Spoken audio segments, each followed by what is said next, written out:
So Laurie was certified as a lifeguard. Now she is possibly certified as deceased. Rob, why did she kill herself if that is what we saw?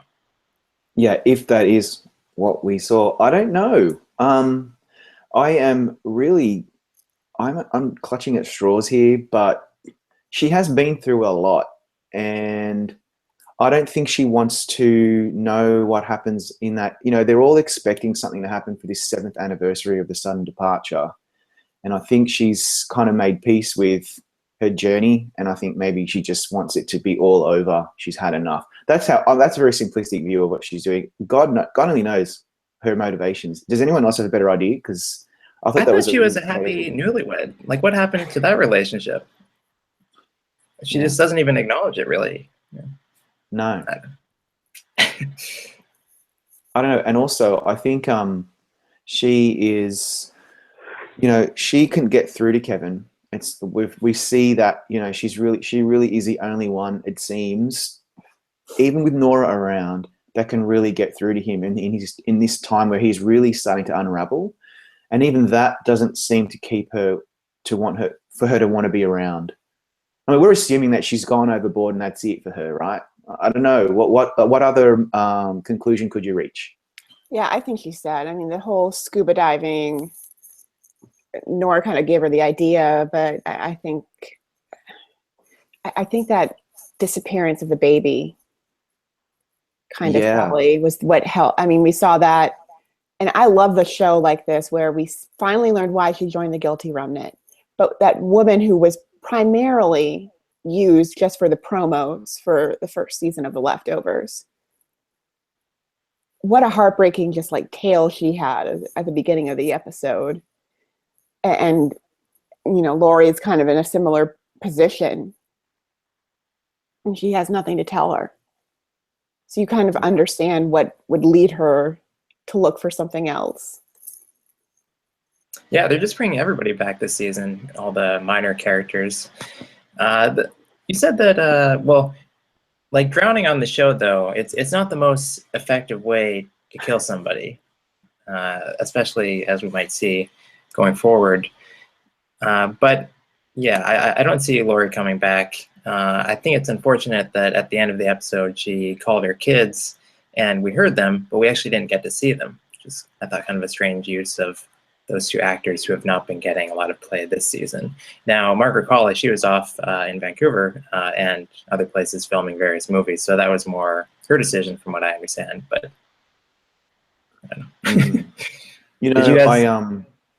Well, I just was thinking on what Amanda mentioned about the other character from the pilot. When I realized who it was, I was really taken aback with how they brought her back to give us that other perspective and then link it to how Amy Brenneman's character, Laurie, dealt with and what she was going through at the time of the sudden departure. I love the way they did that. I thought that was really effective. And the loss of a child is always a really difficult thing to have to deal with. And so this was their way to really punch us in the guts, I think. And it did it. I think it did a really good job of that. I loved it. So is Amy Brenneman getting nominated for an Emmy? She has been nominated 5 times, but none in the last 15 years. And previously she was nominated. No. That's right, no. She's nominated 3 times for Judging Amy, twice for NYPD Blue. I thought she won for NYPD Blue. Never mind. Yeah, I thought she had one for that too, but I could be mistaken. That could have been. It could have been someone else, and then I just can't remember. But I think so. Like when I watched the episode, I immediately thought, okay, this is the episode, obviously, that we're all going to think about when we're talking about Amy Brenneman's chances. She is high profile. The Academy know who she is. It's been a while, and I would have expected her to be nominated perhaps for one of the first 2 seasons, and that didn't eventuate. But if this show is going to break through, surely she would be one of those people that would probably get that nomination, because I thought that she was just amazing in this. She really affected me. I was so moved by her performance. The timing is good for The Leftovers because there's 4 open slots with Maggie Smith and the ladies of Game of Thrones not being in competition. But there's so much competition. Yeah. I mean, one sneaking into Best Actress, Carrie Coon, you could understand, but Amy Brenneman's got to go through 3 times the amount of people that Carrie Coon has to go through to get into this category. And that includes not only new shows, but people on returning shows that are already kind of in the spotlight. I actually preferred, oh, sorry, you finished. No, but I would love to see her nominated for this. I actually preferred Brenneman's work last year in her episode Off Ramp, the one where she's lunging at the guy. They actually brought back the director of that episode for this one. They've been kind of doing that, like the Mad episode last year, and this year is the same director, that kind of thing.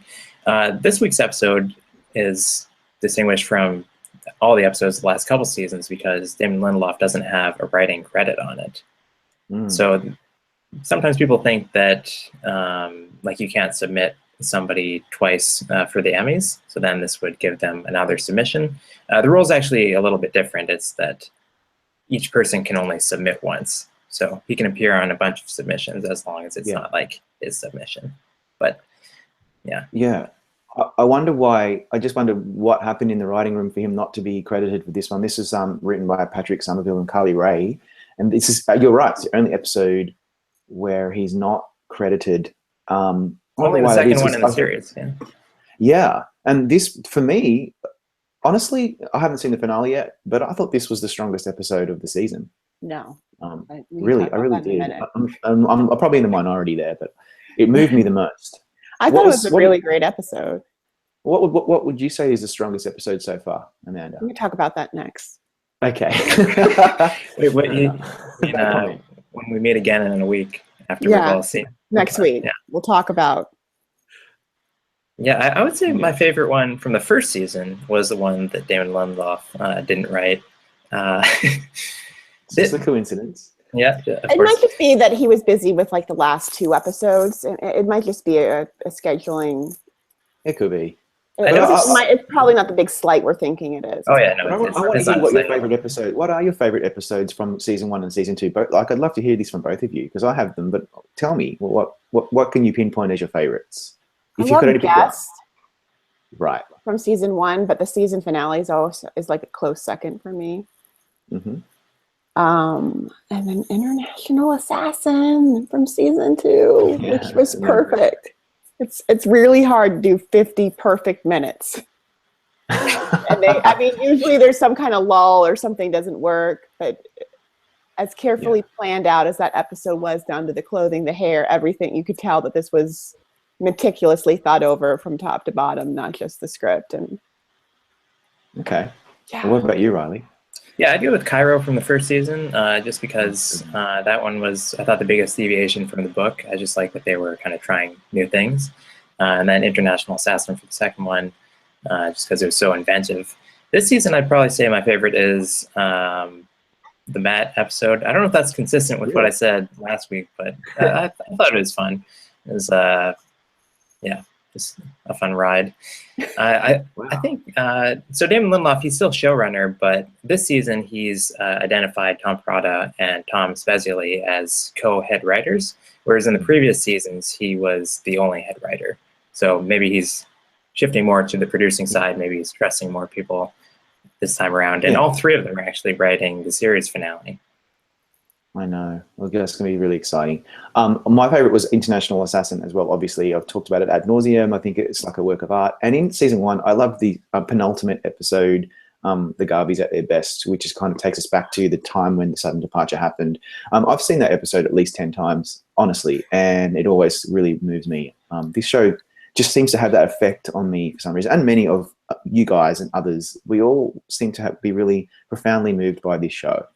It's just very, very special. And I love Certified. So there you go.